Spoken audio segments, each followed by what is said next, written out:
So going back to that Mike Tyson case, if the tattoo artist owns the copyright in the tattoo, is Mike Tyson now inextricably linked to that tattoo artist? Because if he goes on TV, would that be infringing the tattoo artist's right to publication?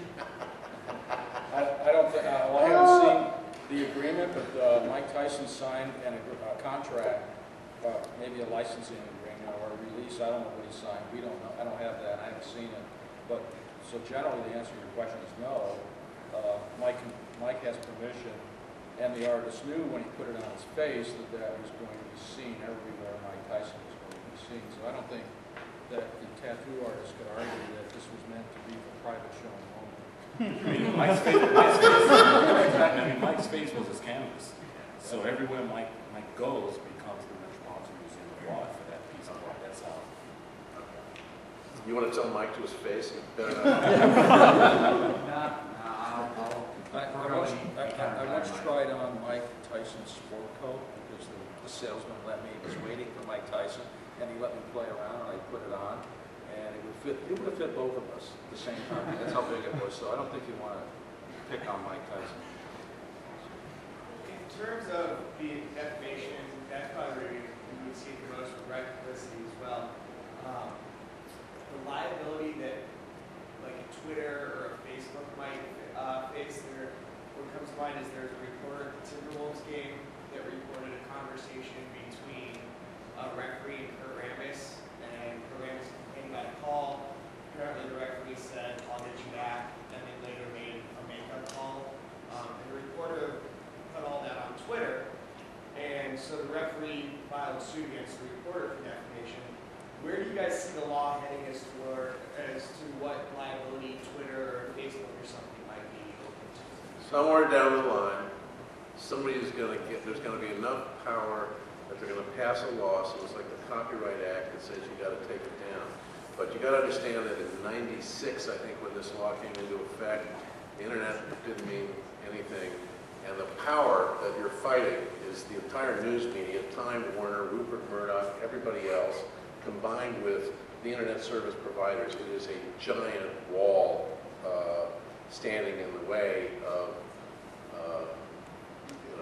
of this. So somewhere down the line, hey, look, in other countries in the world, you can go after the person, but we're dealing in one of the cases I'm dealing with right now with Twitter. They could care less. They're hostile to us. They don't respond. You can't get people on the phone. I swear. You cannot get lawyers on the phone. They will not give you the phone number. That's how it operates.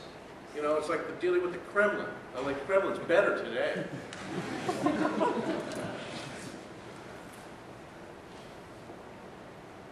there any other questions? In cases of athletes, more importantly, when you might see it come across in the news that an athlete makes a remark. I don't know if it would follow any of these statutes, but when they say something wrong towards another player, a coach, an organization, and then they could come out either hours, minutes, days later and just simply say, "I'm sorry."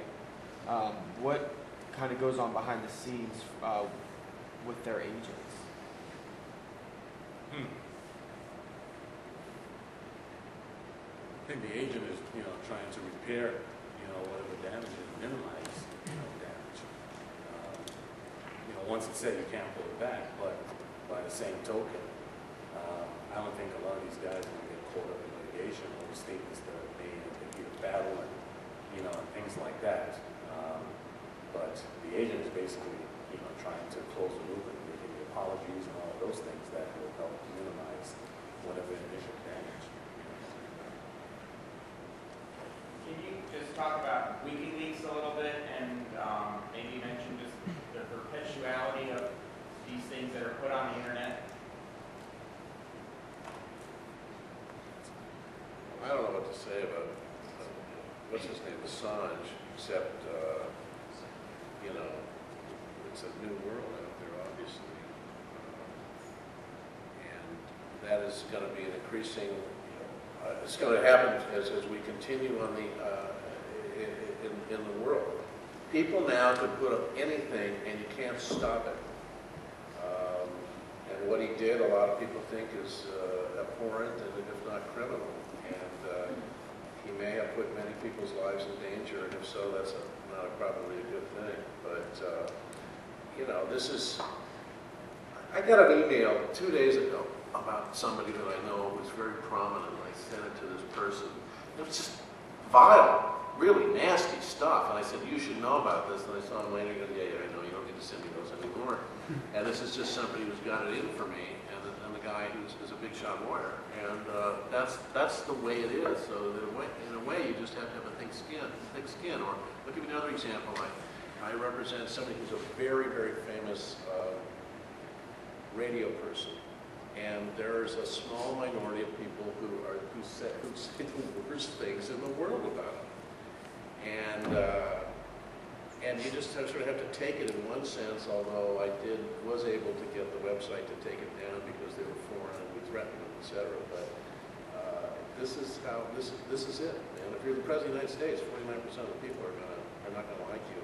And but I'm not saying, I'm not promoting or saying, we just have to take it. Some stuff you have to stop no matter what, but our hands are tied. We're shackled.